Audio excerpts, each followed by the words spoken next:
Hello listeners and viewers, welcome back to the fantastic YouTuber Spotlight podcast. This is episode 3 you're currently listening to on iTunes, Jellycast and or Blip TV and YouTube or whatever the hell the phrase I keep saying every goddamn video I make. Hello guys out there listening to this podcast. Thank you very much for the feedback you gave me last time. I hope you guys enjoyed it, the episode where I interviewed Neo GameSpark. This week we have another celebrity, or at least he thinks he's a celebrity in his own mind.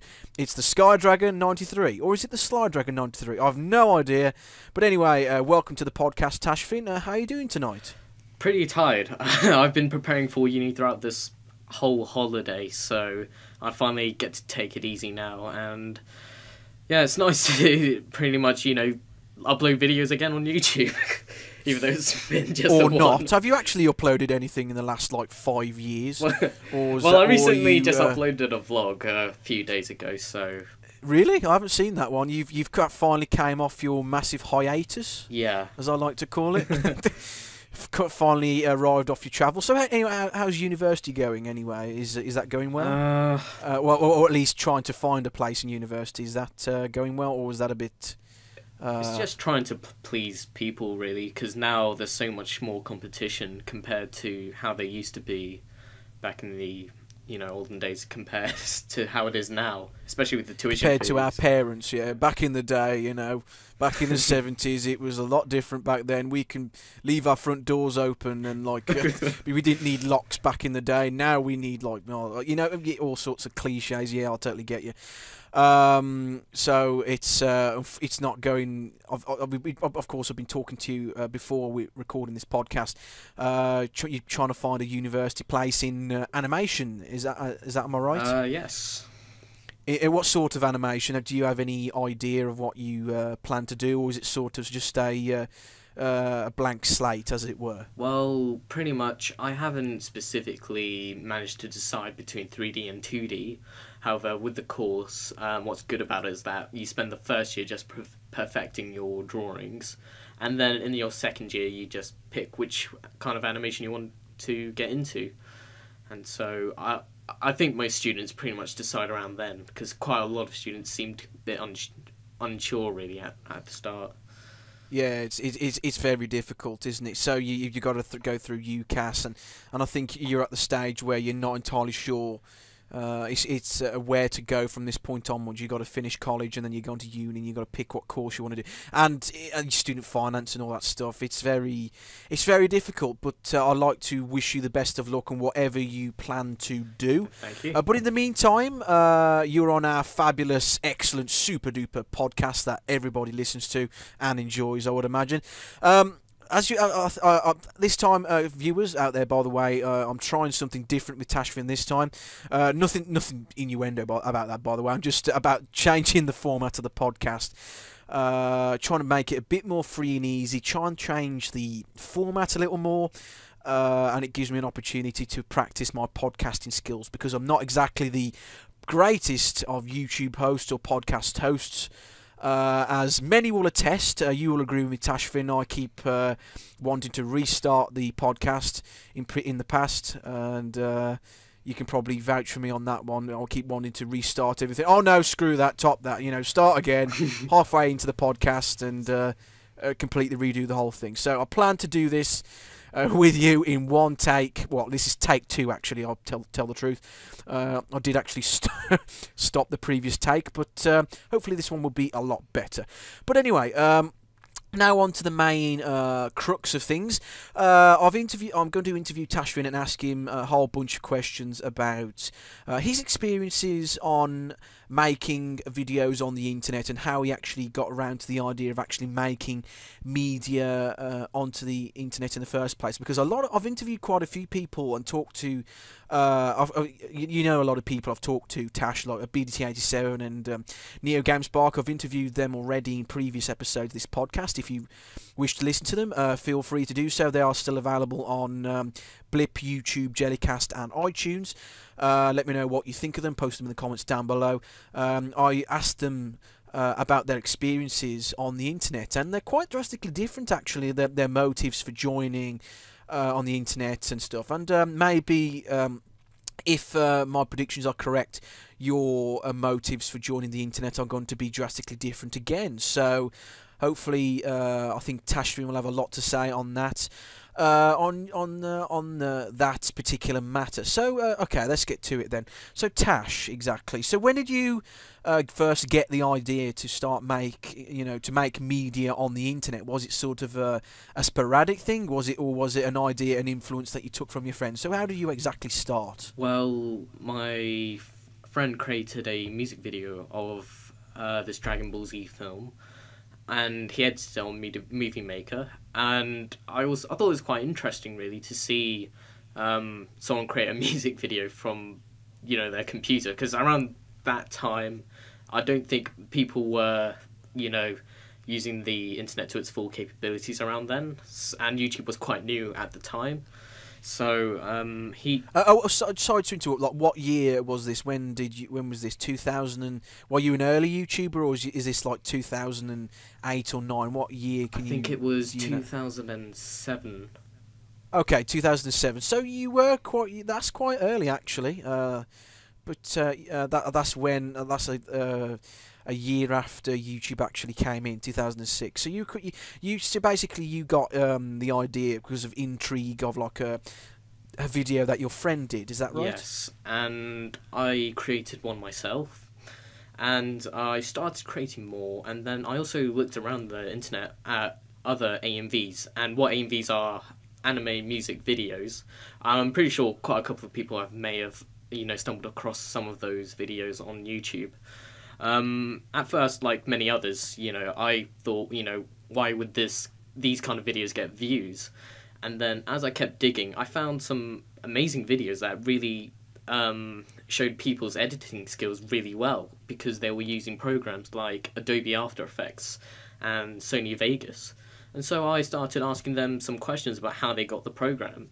And so eventually I managed to get my own copy of Sony Vegas. And then I started playing around with the effects, and I really liked what you could do. And so I started making my own anime music videos on those videos, on animes I liked. And then as I started uploading more, people liked it.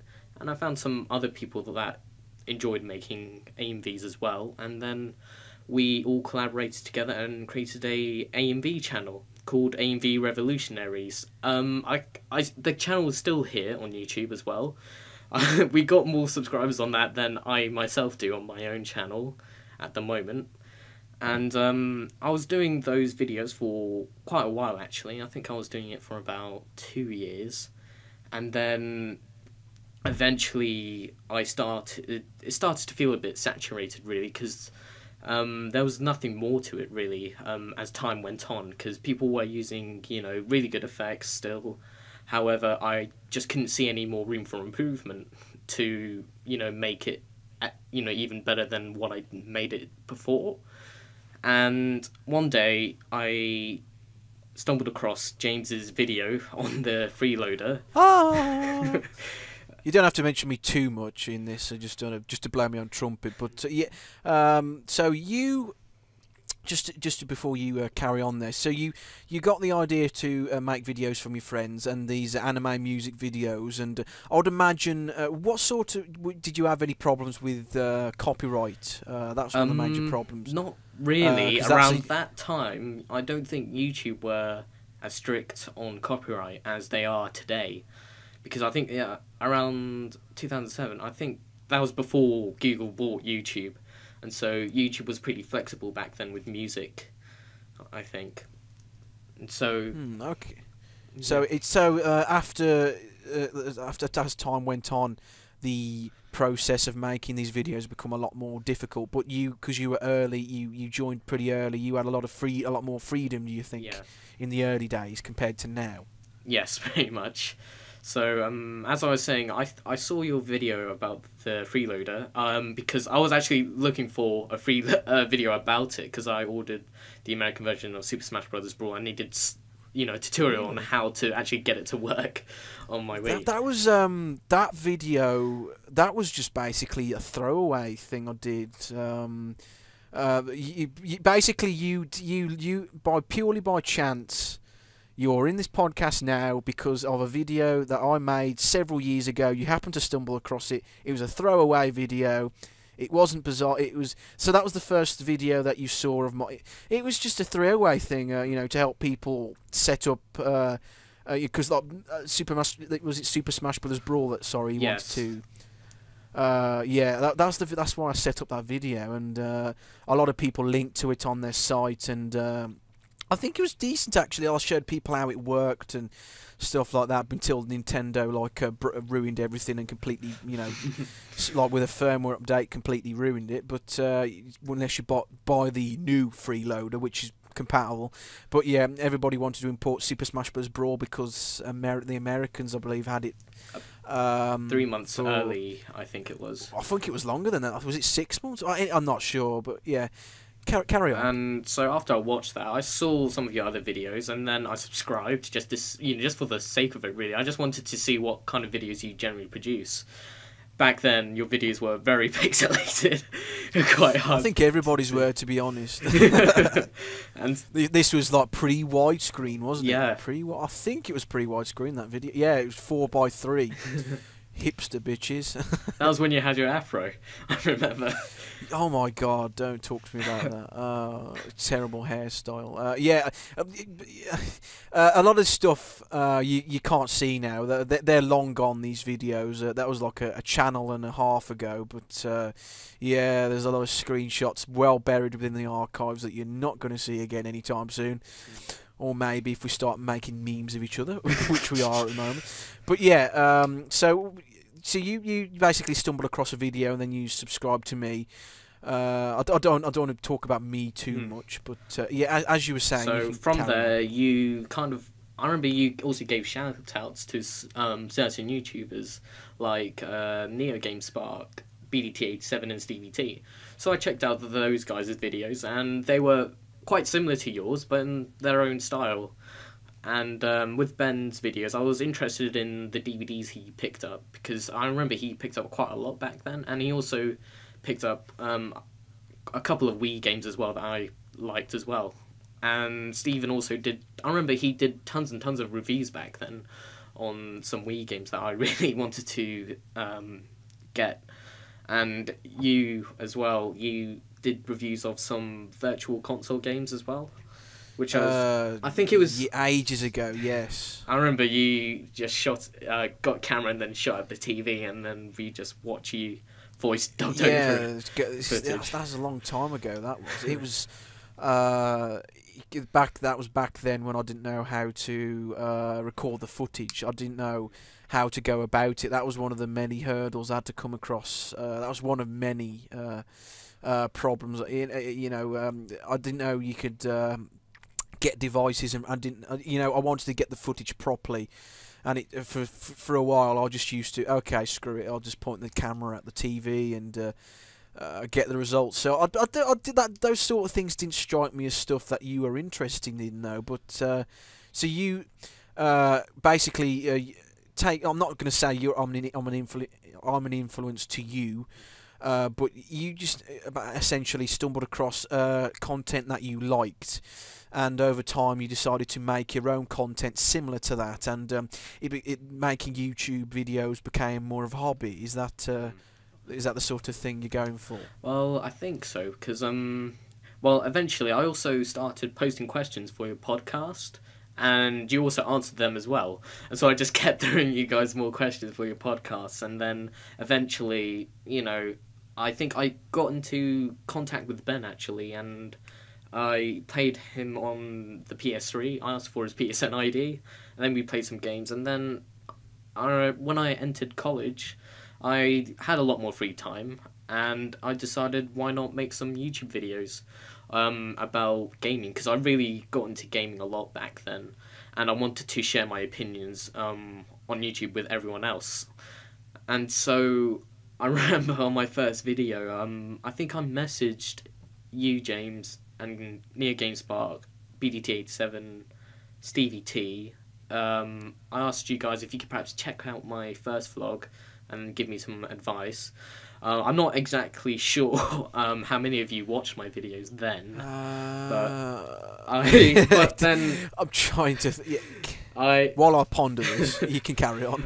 Well, I made my first vlog. I remember Ben commenting and telling me that I should just note stuff down on a notepad, and that way I remember what to say in my vlogs, which was pretty helpful back in those times. Back in the olden days, and I was 2007 circa. I was using a digital camera back then because I had such limited resources. That was the only way I was able to record video. It sounds so the stuff that we're saying now sounds so twee, but it's a lot of stuff that you can't recreate anymore. It's like even a mere 4 years ago, the idea of making a video review was very challenging. It still is, but now we've, I guess, getting practice and getting advice from people. I wouldn't be.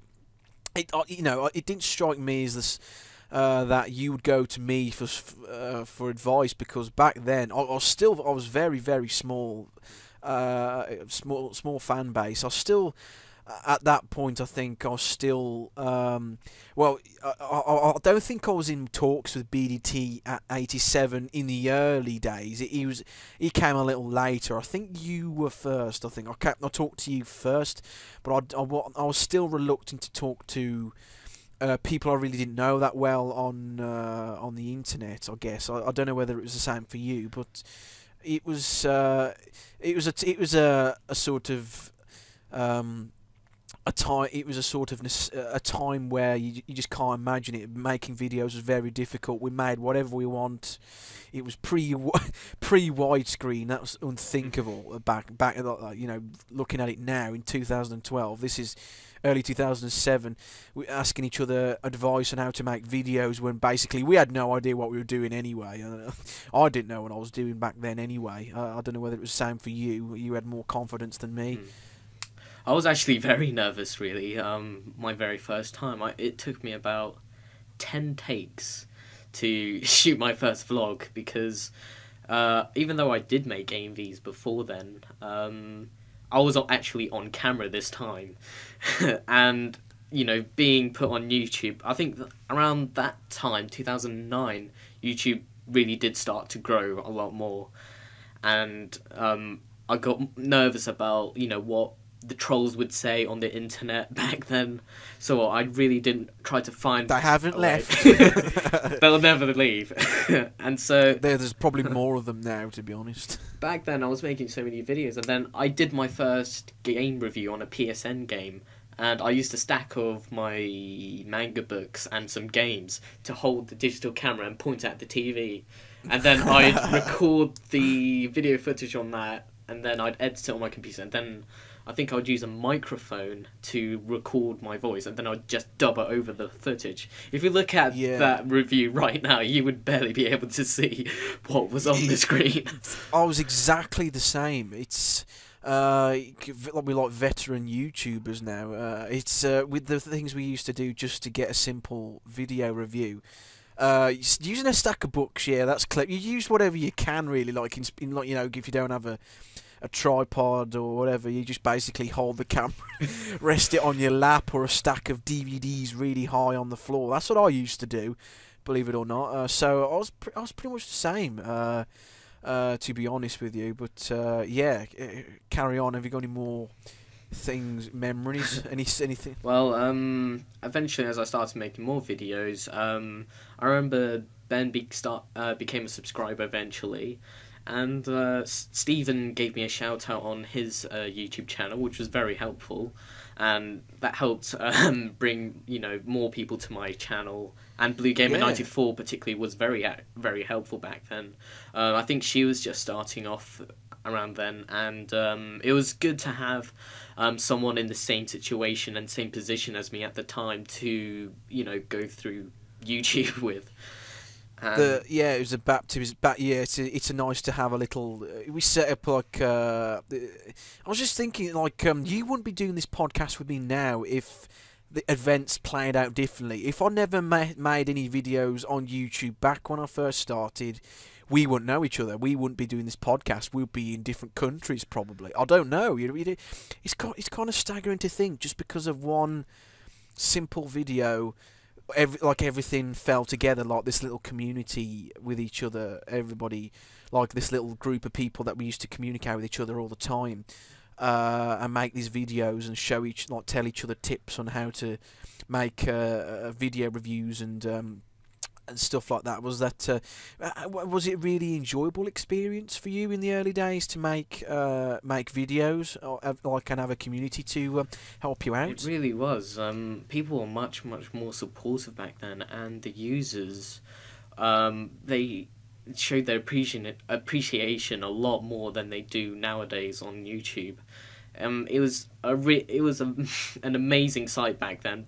And around that time, YouTube was my favourite website because of, the community there. Everybody was so supportive, and the people that made videos really focused on the quality of the content that they were releasing compared to how it is now.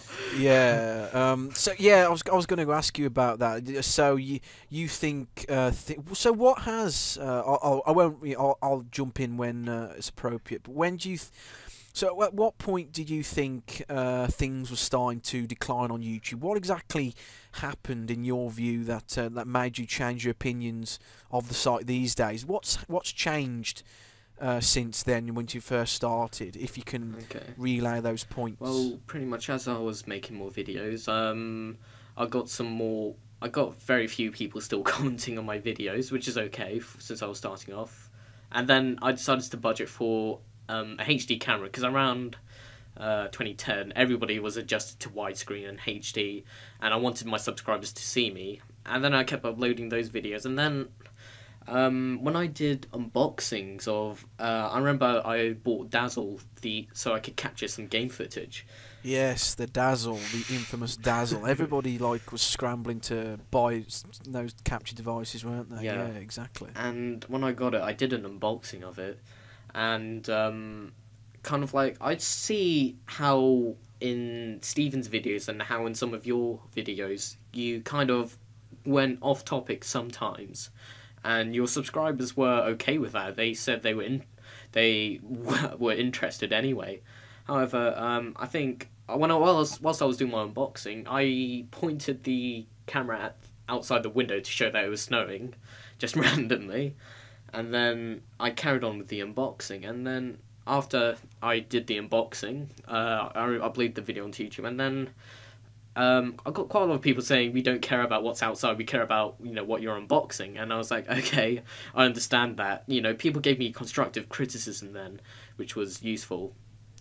Okay. And so quite a lot of people found out that the video was quite helpful, because some people back then wanted to see what they would get for the Dazzle, because I remember the Dazzle was still quite pricey actually around then. Was it about £100 or something? You got those two versions, weren't there? There was the standard and the platinum. I think the platinum was like the better version. I don't know what the specs were, but yeah, there was two configurations of it, weren't there? Yeah, and they were both expensive. Yeah. And after that video, the trolls really did start to come in. I don't know how they managed to, troll my video through a Dazzle unboxing. However, they still managed to do it, and I felt really off-putted by what they said to me on my video. So you were quite bewildered by the amount of hate comments and stuff that you were getting. Was it because of, did you believe this was uncalled for, or did you think, of course you got some constructive criticism as you said, but that's the video in your view that... Well, the thing is, some of them insulted me, just insults really, just saying stuff like, you're Asian, get out of here, just, plain normal simple discrimination, of course. And then some people said you waste your money on this shit, why do you bother? And then and then they also went on about the unboxing. They were saying, why the hell are you going on about what's outside your fucking window? Just do your video, whatever, you piece of shit. you know, stuff like that really made me think twice about shooting videos again, which made me more conscious of what I would say. It's heartbreaking, isn't it? Because it's one of those things you're starting out. Of course, you don't know what type of video is going to be successful. You don't know whether or not people are going to like it. But a lot of people just don't understand the amount of how difficult and how it's a very difficult thing to make any content on the internet and actually decide to put yourself on the World Wide Web. Think of it about it in context. Like me and you now, when this podcast goes to air, will be people are able to listen and or watch to us in countries far away as China, Pakistan, Norway, Finland, Germany, and places like that. And we basically are at the mercy of what the world thinks of us. And a lot of people I ask, I don't know whether it's true about your friends, but a lot of people I talk to, they would never put themselves in front of the camera and do the stuff that we do, video logs, podcasts, recordings, reviews, whatever we do, and it's a very difficult thing to do. It's very terrifying in the early stages. Was it scary for you at all? It certainly became scary when things turned. I think, at least for me. But is that the same case for you? Yeah. I liked how I was getting tons and tons of views on that video and loads of comments. However, when you look at individually what people are saying, and then if the negative comments, outweigh the positives, you definitely are put into a position where you think to yourself that you must have done something wrong in your video. And so, it pretty much destroys your nerves as well, which is partly why I also recommend people to kind of start off quite a bit older than how kids would want to start off YouTube. So I'd say around like 16, perhaps at minimum, the minimum age to really start, because I also saw Bullet Lou 24's videos. Yeah, he left ages ago, yes. People really attacked him a lot based on his nationality, and then I also saw other videos of kids getting picked on because, yeah, it's terrible, isn't it? The internet is a big place, and kids aren't mentally, prepared to take in all these emotionally insults. Developed enough. Yeah, exactly. You say 16. That's when I wouldn't say 16. I'd say probably older than that, for my opinion. But that's when I start. When did I start? I actually started much before YouTube even started.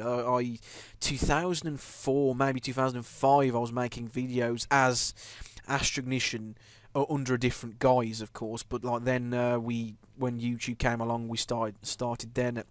Then at age 16, I was starting doing conventional content like vlogs and stuff. But yeah, interesting. So it's. So do you think everybody goes through? Is it something everybody goes through, or do some people get it lucky? What do you think? I think most people go through it at first. It's a hurdle to get through. I know it's quite shocking for me to just say you should be this you should be this old to to upload videos. But from what I've seen from younger YouTubers that make videos, people often just insult them on how they haven't hit puberty yet and how their voices are so high pitched. It's general schoolboy stuff. Yeah, exactly. And so as you're older, you're more confident and you can take more criticism than how they would. And you're more streetwise, as it were, on the internet. Yeah, it's when we do say. Because I think because me and Tashfin talk all the time about this sort of stuff, and I've talked to Chris Neo GameSpark about it, and BDT87, and my cousin, Sneaky Toaster on YouTube.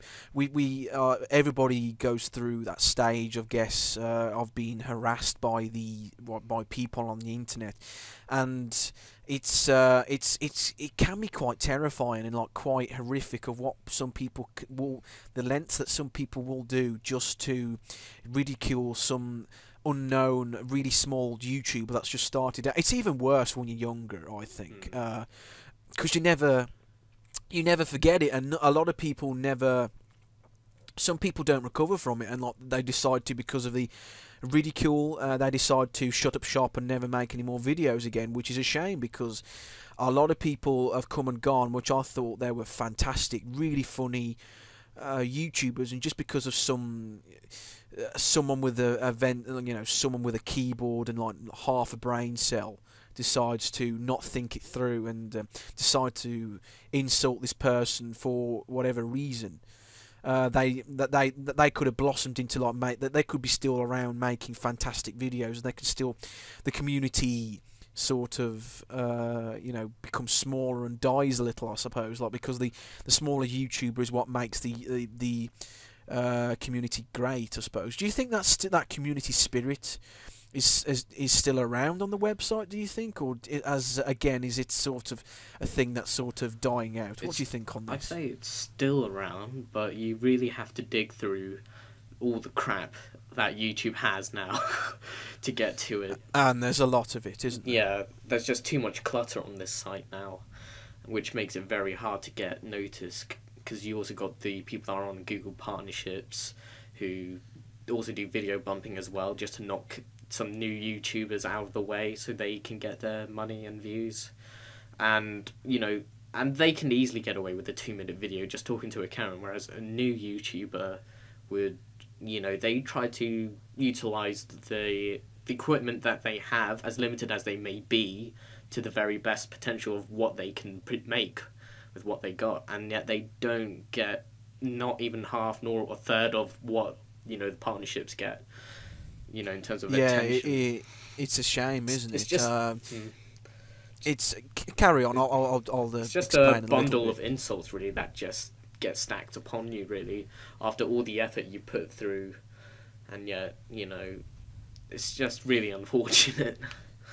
Yeah, I wouldn't say it's more than unfortunate, if you ask me. It's about that's one of the many problems that the site has. I think I did a few years ago. I did a little stint. I don't know whether you watched it, but it doesn't matter. I'll explain the bare gist.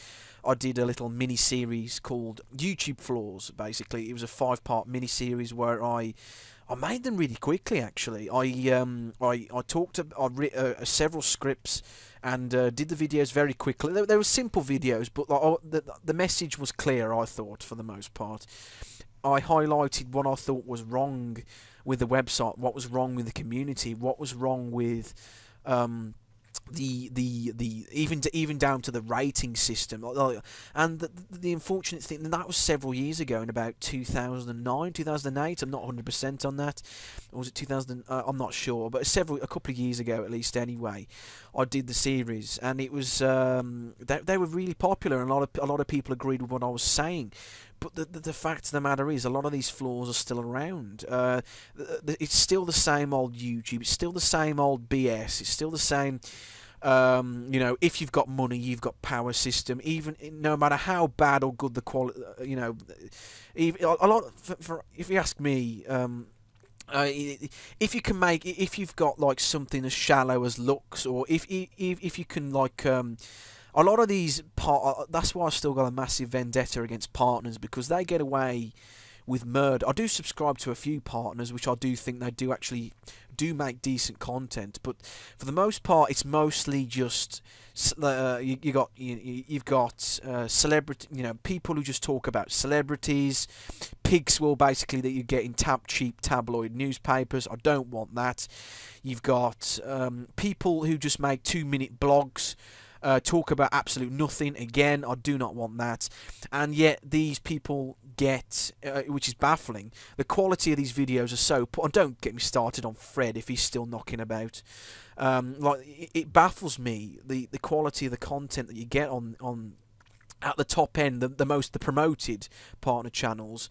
They get tons of views where the quality is next to non-existent, in my personal view, and it's a lot harder now, if you ask me, to get noticed, because it's not a fair system.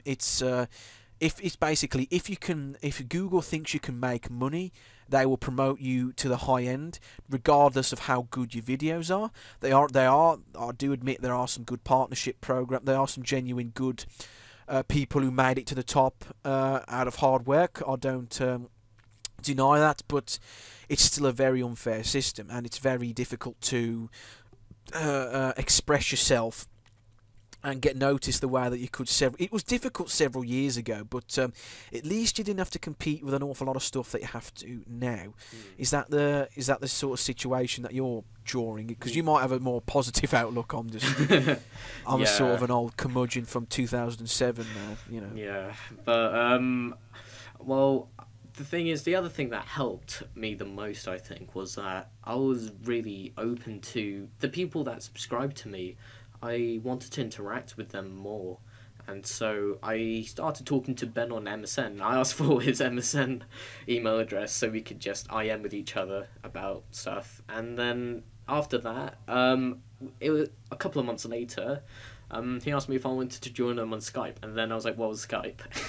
And so I got Skype, and then I started talking to him, and it was really strange, really, to speak to a guy who I didn't know at all personally. Yeah, I bet that was a big jump, wasn't it? Was it scary? Like, do you think, like, who the hell's this guy? I'll take you took the gamble, really, didn't you? Yeah. Talking to.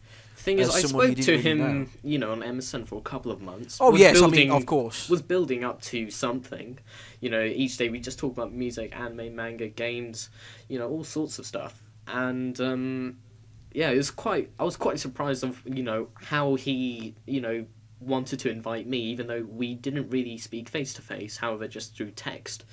And so, you know, once we started talking on Skype, we then started playing on the PS3 together, and it was so fun. And then I think he invited you to one of the Skype conferences calls, and then he introduced me to you, I think, and then yes, we started talking from some way, and I think I was asking you on some advice, really, on how to capture game footage, because I think around that time you started capturing in-game footage without using a camera. That was a big jump for me. That was like the huge. Oh, I'm like a wizard. Yeah.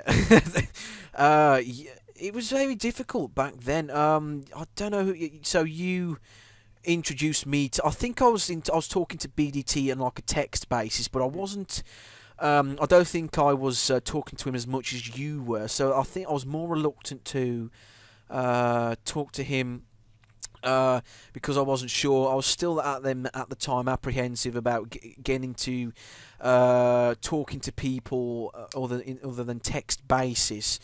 It was very difficult back then, and like taking the jump to talk to him on Skype. I remember that being really awkward, at least in the initial stages, I think, and then it became easier as time went on, and as I was in talks with you, I think. Because like he knew you and I knew him and I know you as well. It was like all knew each other, and the little community we like sort of stuck, and like it was like an advice sort of bureau where we give each other advice on how to make videos, and that was quite a big jump, I must say. Especially around that time as well, around the time where paedophiles were existing. Well, yeah, they still are. They're still around now. If you don't watch, they're still around now. But yeah, but then again, you know, when I was talking to Ben as well, you know, I of course knew it was him. I played with him online, and you know, it's just building up that foundation really of people who support you. And if they're wanting to contact you and speak to you on MSN, Skype, or Facebook, you know, I don't see the harm in doing so, really, because, you know, you get to build, you know, new friendships, really, across the internet, which is quite, you know, different to how people generally make friends. And so, I remember I was also IMing Blue Gamer through YouTube messages, and we eventually made a collab video together as well. So did you? I never saw. What was that about? It was quite a long time back. It was about the 5 tips for making it out on YouTube, really, on how to survive your first year. And Yeah, I had my own copy and she had her own copy. She sent me her video and then I put it together and then we both uploaded it onto our own channels. And so I thought that was pretty... That was actually fun to do, really. You know, work together with another YouTuber on a video. And Yeah, then... like you make a collab, man. It kind of, I know, I remember... I remember you made one with Nintendo Greg as well. And I was just wondering... I wonder how that would work as well. You're reaching back quite far. What? Can you remind me what it was? It was really random. It was like 5 objects in your room, pretty Oh much. yes, I remember. Okay, 20 objects, it was something like it was an idea he had. It was just again that's why I'm really sad to see him. He's not around anymore. Nintendo Greg, he was a fantastic upbeat YouTuber who fell to the wayside really because of the internet trolls. Thanks, internet. No, really. He did a random video where he basically did a video. He picked 35 objects. I don't know. Maybe he made a list of things in his room. I'm not entirely sure. Never really asked him. I still could. He's still in my Skype contacts, I think.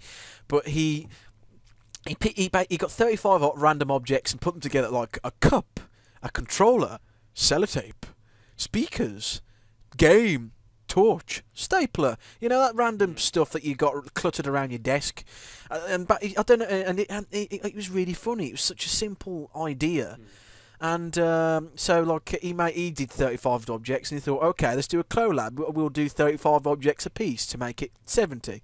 And it was just a simple little thing, and it was a fun thing to do, and just collaborating with someone else was a really refreshing experience, and like having a little community to make videos with each other. It was I really enjoyed it back then.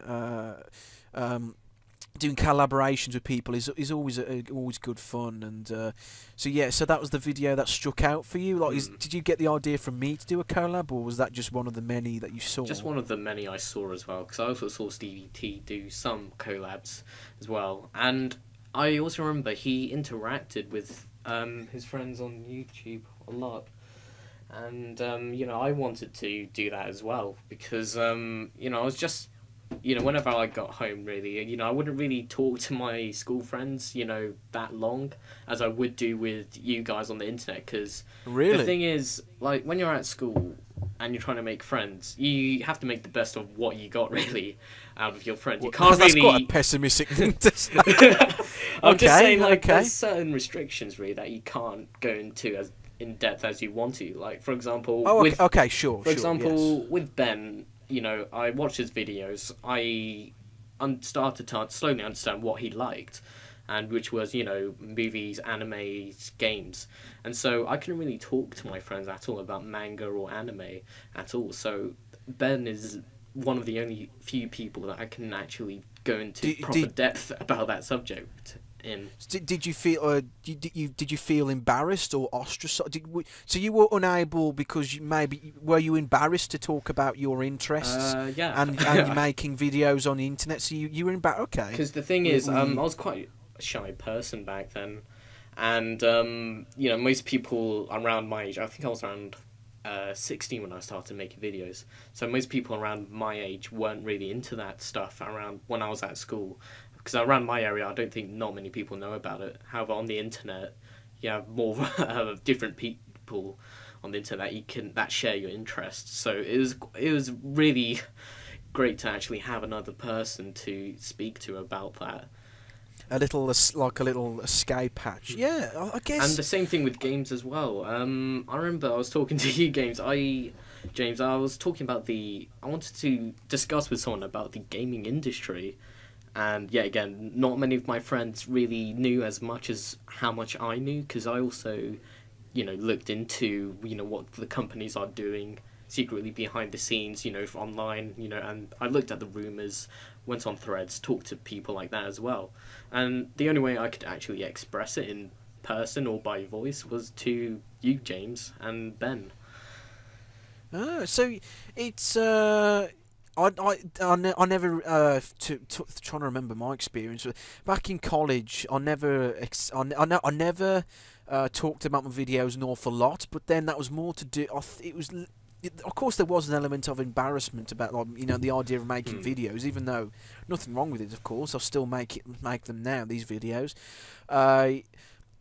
but I never. It was more to do with the fact that I wanted my videos to, I guess, speak for themselves. I didn't want to. I felt like I didn't want to advertise my videos to anybody. I wanted to. I might make a mention of it occasionally, like I make the odd YouTube video or whatever, just for fun, or kicks or whatever. Would you like to be a part of it? And like a lot of people were interested in, like, especially with the Bizarre Worlds. I've got like my friends who and Matt Page, the guy I who co-founded the Astrognition handle, the name of the group that I still continue to this day. He and his friends joined in occasionally to help out with the videos, and it was good fun. But I was like you, I get in the sense that I never really talked about, like, my interests with people while at school or whatever, because it was embarrassing, I just wanted to. I want to make videos on my own of what I wanted, and it was. I think it's quite a brave thing to do. Again, isn't it? To speak for yourself, and like a lot of people believe that they have a better opinion than yours. And is that the sort of case with you? You didn't want to stir up anything. You wanted to keep things hush hush. That was the general gist of it. Well, yeah, and as well as, I didn't really want to confuse them, and then, kind of just, I didn't want to talk to someone who really didn't bother about the subject as much as I would, really, as well. Exactly. So it's nice to speak to people that understand, what you enjoy. So, and you can establish a much stronger friendship as well. Even though I haven't met you, but that's just a whole different no, we case. haven't met face to face. We have on Skype, haven't we, Yeah. on webcam. I know what you look like. I can put a facsimile to that ugly mug of yours, of course. But yeah, it's just like it struck that made me feel really sad when you said that. It's just it sounded like you got to make do with what you've got. I've just been curious, but was school was it sort of a abysmal experience for you in relation to making videos? Was it terrible? Pretty much, I was kind of like two different people, really. I was a different person at school, and when I'm online, I'm different as well. The thing is, you have like an alter ego, yeah. Pretty much, I kind of changed my personality to fit in with how I would talk to people at school, and when I'm on the internet, I would talk to you guys much more differently than how I would do with my school friends. Yeah, because that you were more comfortable with the little community, the little internet blogosphere, or whatever you like to call it, compared to. They were good friends life. as well. I had a good time. It was a nice group of us that hung out. It's just that, there were limitations of what I could talk about with them compared to what I can talk about with you guys. So that's genuinely true. You could talk about stuff a lot more with us than you could with your regular grouping at school. Yeah, okay. It's just that strikes me as quite that's quite poignant. I think a lot of people go through that and stuff. It's just I guess as time goes on, you make a decision. Do you want to carry on making these videos? And I will say, even though of all the negatives that I do spout about. How I dislike the YouTube and what sort of website it's become. It's all of those things. It's a horrible, cluttered mess full of haters, trolls, copyright infringement problems up the arse, and all sorts of other problems you can go through. But I will say this: ever since we've as Tashfin brought up, there's friendships that you can make if you decide to persevere. You will get people. Who are part of your small grouping, no matter how small this community may be, they will try and track you down and become friends with you and interact with you and give you advice on making videos and support you in the really darkest hours. And I think that was certainly the case for me. So was there any instances apart from that video that you thought like you hit an all-time low, Tash? Is there any things that really strike you? Well, after that point, I I pretty much just decided, I don't care what anyone says. I'm just gonna make content that I'm personally proud of myself, something that people will enjoy. And then I started doing some snooping. I started looking around other people's videos, started, kind of taking mental notes about how you guys have your own styles. And so I was just trying to find my own thing.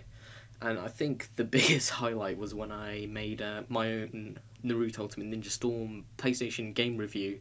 I managed to actually capture the video and audio properly.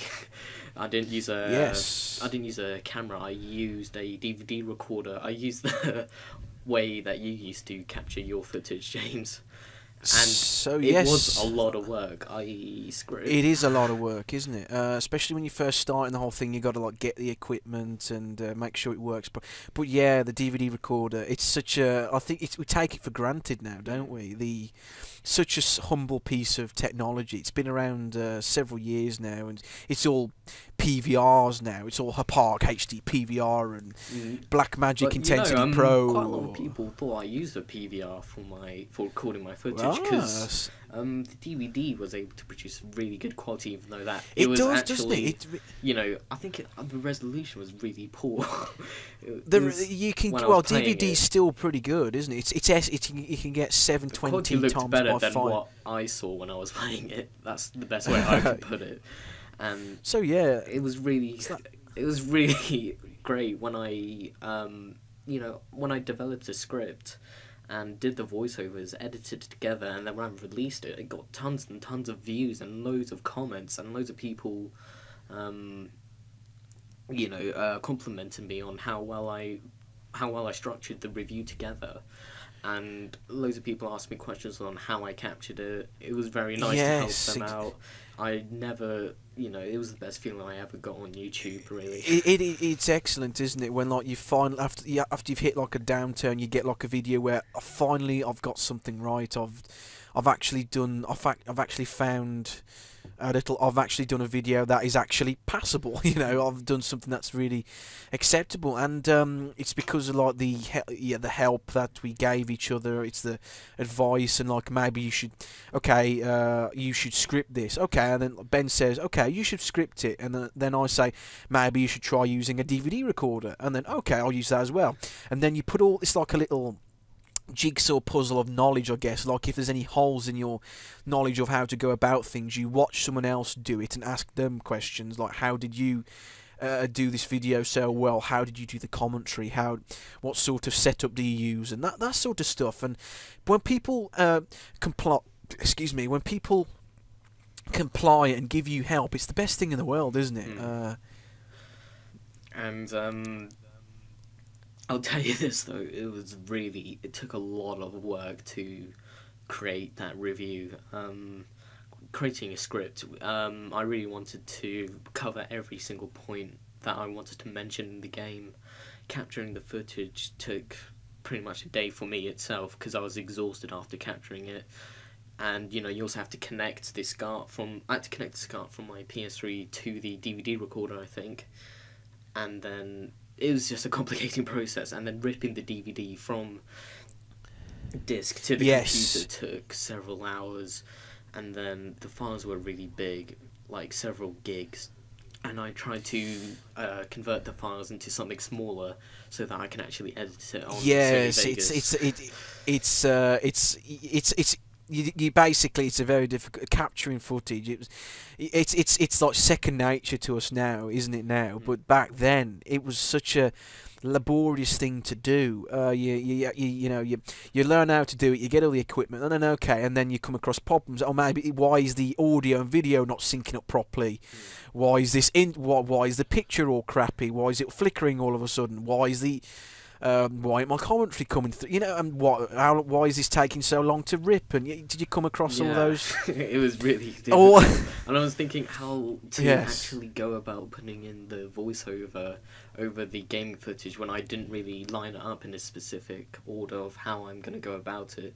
But luckily, in the script, I had several sections where I go through the story, multiplayer, and online play. Stuff like that really helped So a script Yes. really does really prep you up for a review and make sure that you properly provide a quality review that people can truly appreciate, and it gives you the chance to get everything out of your head really straight away, instead of just like getting a video up there and just talking about it on the microphone and recording like that.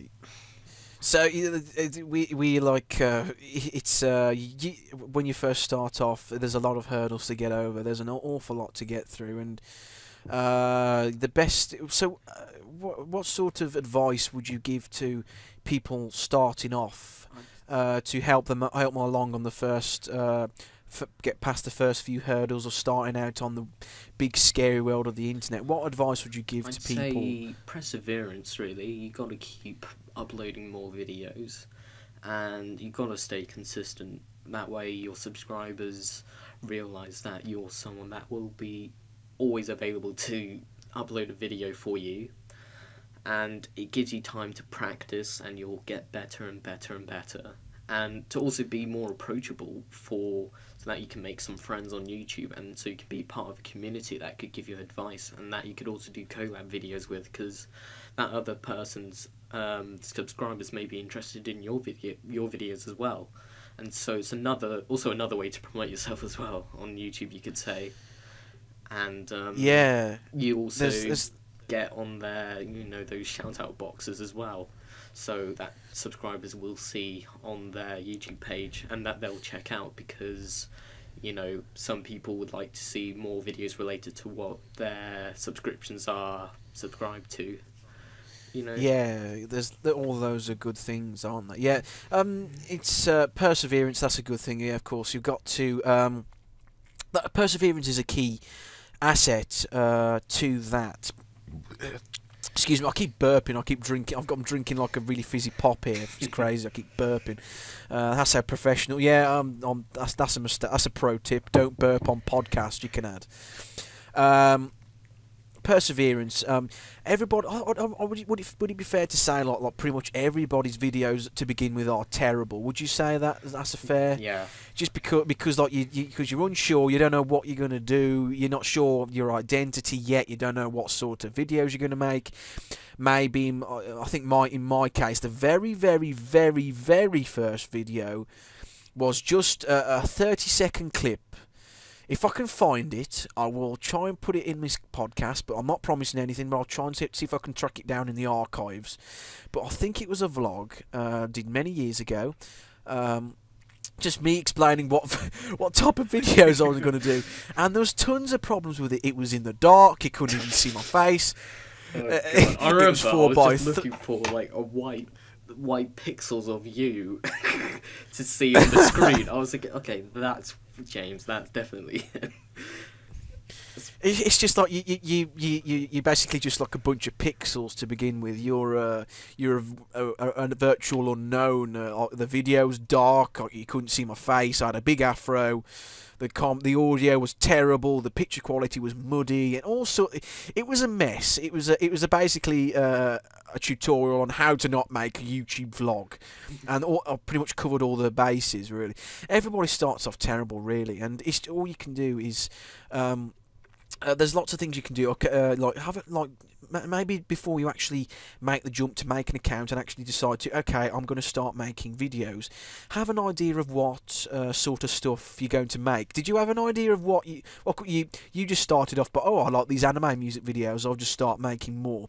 Would it be a good idea for people to just have a brainstorm session and think of like what sort of videos could I make, and then think about it more before you actually commit to it? What would you give that as advice to people? Yes, I think the most important thing actually as well is to make videos that you are really passionate about.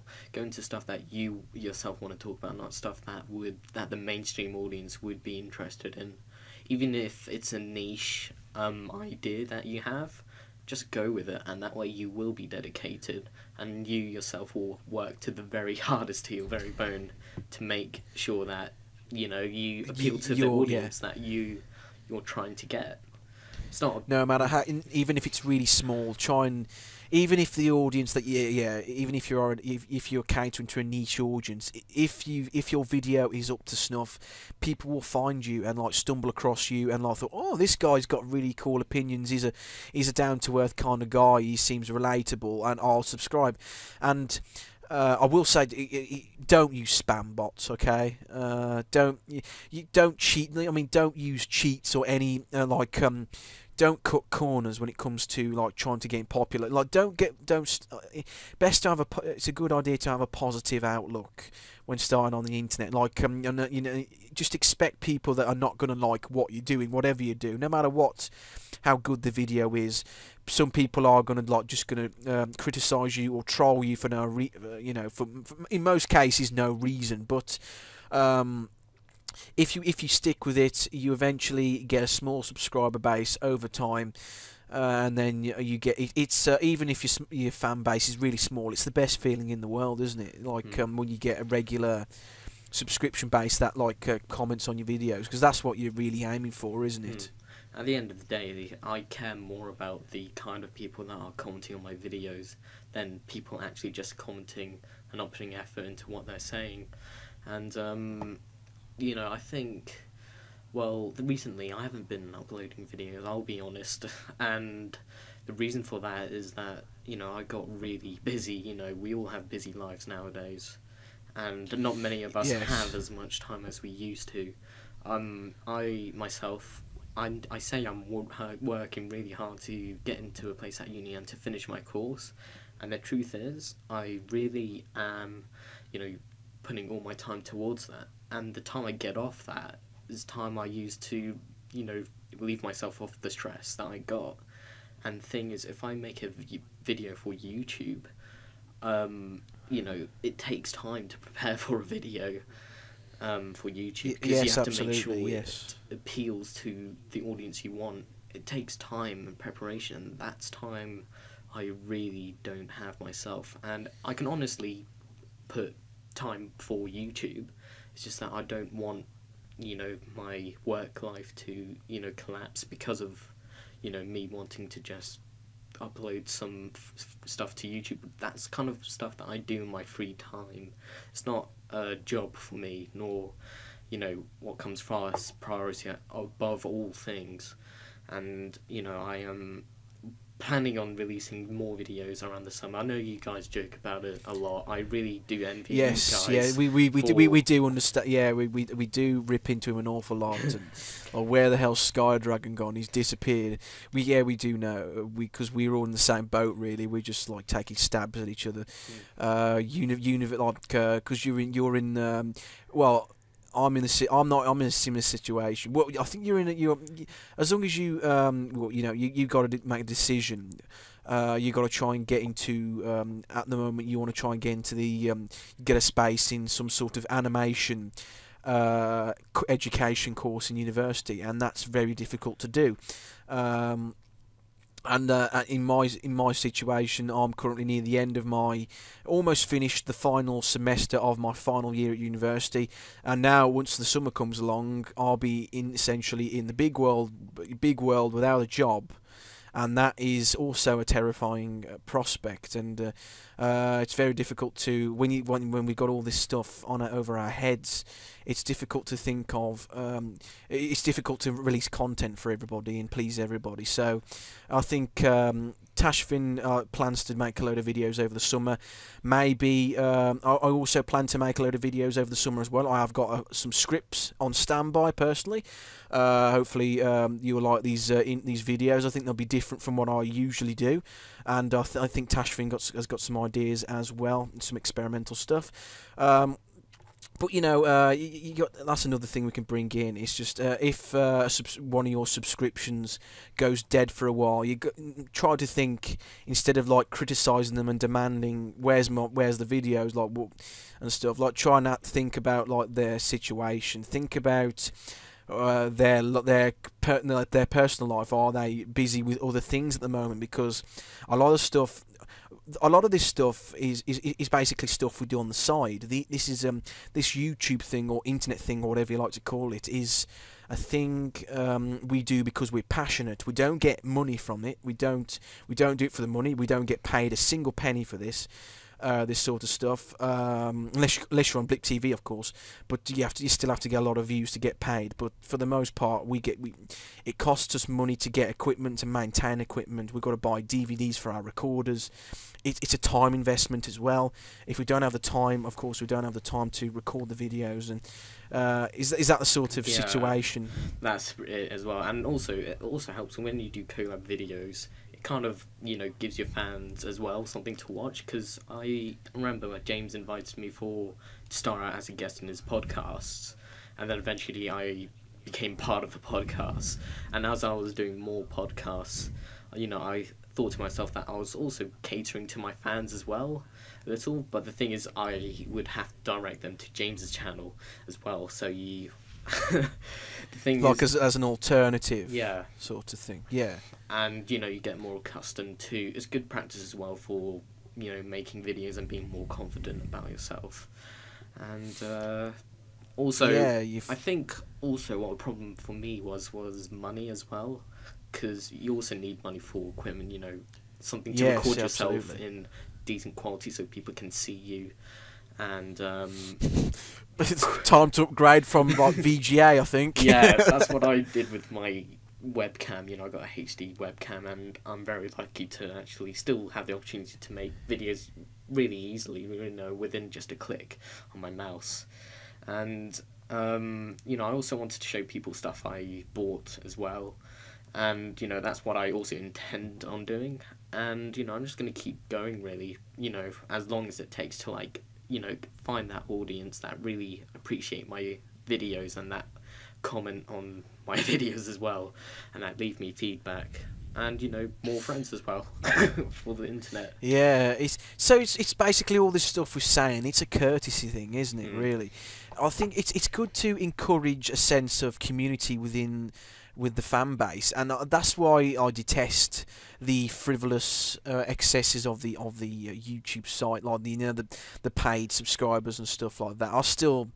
I really dislike it, because it makes life on the internet a lot harder than it already is to try and get noticed and stuff. It's just when you're starting off, I guess it's a good thing to be courteous to other people, to people that you watch, to people that you make comments on, like people's vlogs and stuff you comment on, especially like the small people who don't have a very particularly massive fan bases. It's a matter of principle, really, and a lot of people treat YouTube with contempt and treat it as like a disposable sort of website. Is that how you see the website as the most? But you do get, like, as you say, you get these little gems of people who come out of nowhere to support you and give you feedback and stuff. The best thing you can, treat people with respect. And of course, you're going to find videos that you don't like. But, the best thing is if you dislike a person's video so much, then leave their videos alone. That's the best thing you can do, isn't it? And don't give them any attention. Carry on with your own life. Make your own videos and do your own thing. You don't have to do what everybody else is doing. You don't have to follow the herd, as it were. You blaze your own trail and create being courteous to people, and think about what you're going to, if you're going to make a comment on a video, try and be courteous. The best thing, even if a person is not courteous to you, the best thing you can do is still hold your own dignity, and don't give them the reaction that they want in terms of trolling and stuff.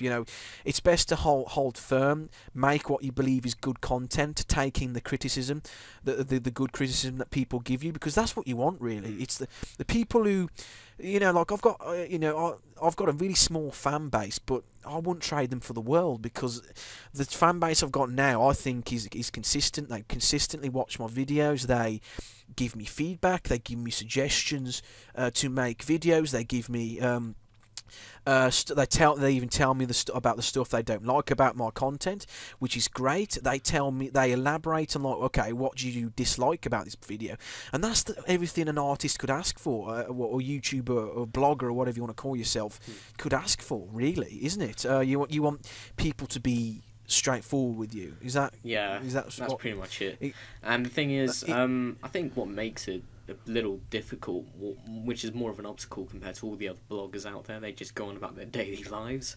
But like we mentioned earlier, we got a niche audience to cater to, and it's a small audience that hardly would go on YouTube for their main source of information as well. And so eventually, if you meet other YouTubers who make videos like you, talk to them, ask for advice, do some collabs with them, be more approachable, so it's easy for them to contact you, because they're not gonna bother giving up their free time to just try and approach you as much as they can. You got to make that effort to approach them and be more collaborative. Yes, exactly. Show them courtesy, and that's exactly how we basically met, isn't it? You consistently gave us feedback on, asked us questions to doing our podcast. It was embarrassing, really, because I think you were the only one, really, for most of the time we were asking questions. But all the same, it was. Thank you very much for that, by the way. It was. It sort of kept my slowly dying. Slowly, my will to making videos was waning at that point. It still sort of is, but it's stronger now. Now I know the pitfalls are there and I stuff. remember how shocked you guys were when I told you I was Tashfins, because you thought I was a completely different person to Tashfins when I first told you guys. All the difference one letter could make. Is it exactly? Even you got it wrong. It's Tashfin, not Tashfins. Sorry, it's just Ben keeps calling me Tashfins since we. And it's sort of stuck because you also Ben calls you Tashfin. Yeah, he does. It's confusing. On Twitter, you're Tashfins with a Z. Ben calls you Tashfin with an S on Tashfins, and I call you Tashfin Slide Dragon person. And Neo calls me SlyDragon. And Neo calls you SlyDragon, so there you are. You're known by many names, many aliases. Yeah. It's crazy. Just try to come up with one name when you start off YouTube. Stick with it. Yeah, exactly. It's exactly. So yes, is that basically it, or have you got a few more things to just one talk about before thing, we really? Okay. It's annoying how when you're younger and you start off on YouTube, you want to get all this equipment and you can't afford it. However, when you're older, you can afford it. You got the money. However, you just don't have the time that you used to have as when you were younger. So it's another problem. Another problem is replaced with another one. So yeah. That's the sort of thing. Yeah, financially, it's difficult to get the equipment together. Maybe it's just like you got to scrape together what you can. Utilise like look on the internet for cheap equipment that you can make do with. I use Guitar Hero microphone for crying out loud. Same here. I'm using it to record this prod. Yeah, exactly. Just and it's a good microphone, isn't it? It come with the Rock Band. It's not being used at the moment. Might as well use it. All the guitars and stuff are in the attic now. In my house, because there's nowhere to put the bloody things. Might as well use the equipment and use them to make podcasts. Good quality. You don't get any interference for the most part, and it's awesome stuff. So yeah, it's only like a 20 quid microphone, and it does the job, doesn't it? I've like Guitar Hero and a Rock Band. Yeah, that's one of the tips. Use Guitar Hero microphone. Yes. And I got one free off Activision saying mine was broken, and then they sent me a free one, which is awesome. But yeah, you didn't hear that. Okay, so I think that's about it for this podcast. Thank you very much, Tashfin, for joining in and having that nice little discussion with me. I think I broke the record.